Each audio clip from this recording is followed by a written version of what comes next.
என்ன விஷயம்? யார் நீங்க? சார், இன்ஸ்பெக்டர் சாரை பார்க்கணும் சார். இன்ஸ்பெக்டர் உள்ள முக்கியமான விஷயமா பேசிட்டு இருக்காரு. என்ன விஷயம் என்கிட்ட சொல்லுங்க. இல்ல சார், நான் இன்ஸ்பெக்டர் கிட்ட தான் சார் பேசணும். சார், அவருக்கு எனக்கு தெரியும் சார். அன்பு பார்க்கணும் சார். சார் சார் என்னாச்சு அன்பு? நீங்க என்ன இங்க? சார், என் அம்மாவை காணும் சார். சார், நீங்க தான் சார் எப்படியாவது கண்டுபிடிச்சு கொடுக்கணும். என்ன சொல்ற அன்பு? ஆமா சார், காலையில இருந்து எல்லா இடத்துலயும் தேடி அலைஞ்சிட்டோம் சார். அவங்க எங்கேயுமே கிடைக்கல சார். ப்ளீஸ் சார், கொஞ்சம் ஹெல்ப் பண்ணுங்க சார். சரி சரி, முதல்ல பதட்டப்படாம நிதானமா என்னாச்சுன்னு சொல்லு. சார், காலையில வீட்டுல ஒரு சின்ன பிரச்சனை.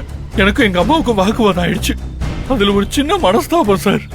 அதனால எங்க அம்மா ஒரு லெட்டர் எழுதி வச்சுட்டு எங்கேயோ போறேன்னு போயிட்டாங்க சார். சார், எங்க அம்மாவை எப்படியோ தேடி கண்டுபிடிங்க சார், ப்ளீஸ் சார். நாங்க இந்த மாதிரி டெய்லி பல கேஸ பாக்குறோம். இதுல பிரச்சனை என்னன்னா, இந்த மாதிரி பதட்டப்படுறதும் நீங்க பயப்படுறதும் தான் மிஸ்ஸிங் கேஸ்ல பெரிய ப்ராப்ளமா இருக்கு. முதல்ல நிதானமா இருங்க. வீட்டுல நடந்த பிரச்சனையில அவங்க கோபப்பட்டு அவங்க ஃப்ரெண்ட்ஸ் வீட்டுக்கோ கோவிலுக்கோ எங்கேயாவது தான் போயிருப்பாங்க. கோபம் தணிஞ்சதும் அவங்களே வீட்டுக்கு வந்துருவாங்க. நீங்க தைரியமா இருங்க சார். நீங்க சொன்ன மாதிரி அவங்க கோவத்துல எங்கேயாவது போயிருப்பாங்க, வந்துருவாங்கன்னு நினைச்சதே எல்லா இடத்துலயும் நாங்க தேடி பார்த்தோம். ஆட்டோ ஸ்டாண்டு, தெரிஞ்சவங்க வீடுன்னு எல்லா இடத்துலயும் தேடி பார்த்துட்டோம் சார். அவங்க எங்கேயும் காணோம் சார். அதே நாங்க உங்ககிட்ட வந்திருக்கிறோம். எங்களுக்கு ரொம்ப பயமா இருக்குது சார். நீங்க இதை சாதாரணமா எடுத்துக்காதீங்க சார்.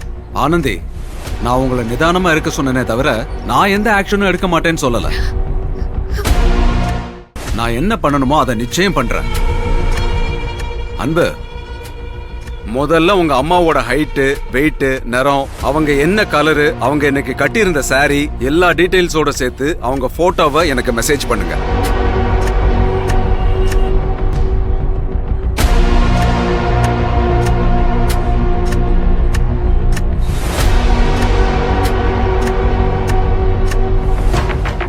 சார், அனுப்பிட்டேன் சார். ஓகே, இனிமே நான் பாத்துக்கிறேன். வந்துருவாங்க, தைரியமா இருங்க. எப்படியாவது கண்டுபிடிச்சு கொடுங்க சார். இன்னும் 1 மணி நேரத்துல உங்க அம்மா எங்க இருக்காங்கன்னு கண்டுபிடிச்சு உங்களுக்கு தகவல் சொல்ல வேண்டியது என்னோட பொறுப்பு. நம்பிக்கையோட இருங்க. ஆனந்தி, நீதான் அன்புக்கு ஆறுதல் சொல்லணும். உங்களை நம்பிதே சார் இருக்கோம். நான் பாத்துக்கிறேன். Kavitha, Muthuraman sir. Sir. Sir. Sir, இவங்க அம்மாவை காணோம். நம்ம குரூப்ல அவங்களோட போட்டோ டீடைல்ஸ் எல்லாம் அனுப்பியிருக்கேன். ஆளாளுக்கு ஒரு பக்கம் போய் தேடுங்க. Okay sir. Okay sir. ஆமா. அன்பு, தைரியமா இரு, நான் பாத்துக்கிறேன்.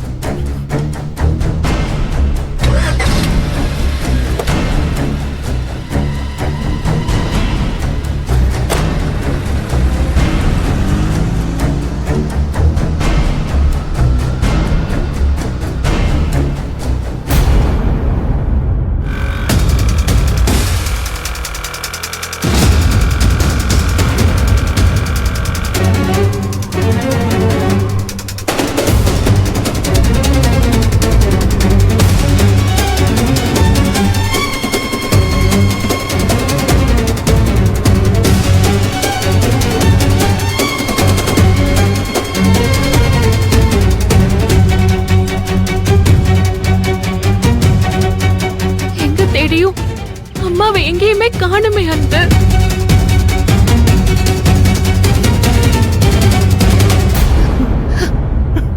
ஐயோ அன்பு, அழாதி அன்பு. உங்க அம்மாவுக்கு ஒண்ணு ஆயிருக்காது அன்பு. என்னால முடியல ஆனந்தி. என்னைய அறியாம நான் அம்மா கிட்ட அப்படி ஒரு வார்த்தையை விட்டுட்டேன். அவங்க என்கிட்ட எதை கேட்டிருந்தாலும் நான் கொடுத்திருப்பேன். ஆனா ஒண்ணு கேட்டா என்னால எப்படி ஆனந்தி விட்டு கொடுக்க முடியும்? விட்டு கொடுத்ததே ஆகணும் அன்பு. அதுதே அன்பு நியாயம். உங்க மேல எவ்வளவு அன்பும் பாசமும் அக்கறையும் இருந்தா அம்மா உங்ககிட்ட அப்படி எல்லாம் பேசிருப்பாங்க. உங்க மேல இருக்கிற உரிமையில நீங்க எதுவும் சொல்ல மாட்டீங்கிற நம்பிக்கையில அம்மா அப்படி ஒரு வார்த்தையை சொல்லிருக்காங்க. நீங்க கொஞ்சம் அவங்க இடத்துல இருந்து யோசிச்சு பாருங்க. எந்த மனநிலையில பார்க்க சொல்ற ஆனந்தி? எந்த மனநிலையில பார்க்க சொல்ற? நான் உன்னை எந்த அளவுக்கு காதலிக்கிறேன். நம்ம 2 பேரும் சேர்ந்து எப்படி எல்லாம் வாழணும்னு ஆசைப்பட்டோம். எவ்வளவு போராடணும், கஷ்டப்பட்டிருக்கோம். ஆனா கடைசியில அந்த கடவுள் நம்மள இப்படி ஒரு நிலைமையில நிக்க வச்சு சோதனைக்கு மேல சோதனையா கொடுக்கறாரு. எங்க அம்மா என்னடானா உன்னை விட்டுற சொல்றாங்க, நீ என்னடானா என்னை விட்டு போறேன்னு சொல்ற. நீங்க ரெண்டு பேரும் உங்களை பத்தி யோசிக்கிறீங்களே தவிர என்ன பத்தி யோசிக்கவே மாட்டீங்களா? நான் எதையும் யோசிக்காம பேசல அன்பு.